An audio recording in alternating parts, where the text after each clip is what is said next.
Hello, Mr. President. I'm Xu Bo. I'm a demographer working for our government. Today, I'll be presenting our country's demographic data, population problem we're facing, and my population plans on how to solve the problems. The crude birth rate of our country in 2020 is 17.8 per thousand population. The crude death rate of our country is 7.04 deaths per thousand population. Life expectancy in our country is 73.42 years. Total fertility rate of our country is 2.015 births per woman. Infant mortality rate of our country in 2020 is 13.527 deaths per thousand births. Now let's take a look at population structure at three different times. In 1960, birth rate and death rate were high. Life expectancy is really short. Dependency ratio was extremely high. It has almost reached 100%. 60 years later, in 2020, our country's life expectancy has increased a lot, which means death rate has decreased, dependency ratio is about 50%. Male population is obviously less than female. The 12 years lasting civil war is a big reason causes this. Here's an expected population pyramid in 2060. The demographic indicates our country will be almost developed. Long life expectancy, low death rate, and low birth rate. Dependency ratio will keep falling down in the future, but at some point it will increase because the proportion of population aged 65 plus will increase.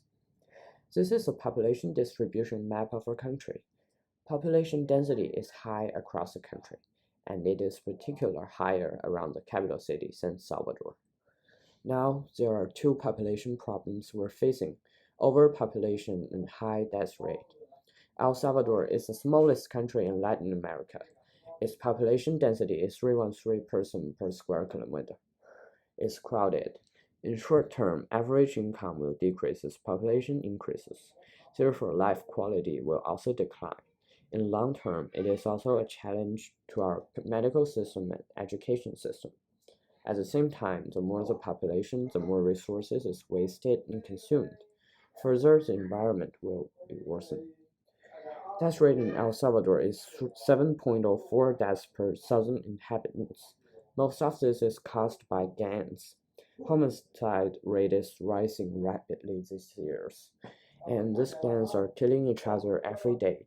They're not contributing to the country. The society is not safe, so it's hard to develop tourism. This is also bad for the country's future. Lots of the gang members are not even grown up. They're using drugs instead of studying at schools, and their children will also do the same. This is a serious long-term consequence. To solve our population problem, my plan is to keep promoting family planning policy for now, so we can control the birth rate, further control population growth. Our population base is large, and life expectancy is growing, so the best way is to maintain the birth rate right now, about 2 births per woman. This is an ideal birth rate because the population won't keep growing too fast, and it also prevents the situation of 2 infants looking after 4 elders from happening.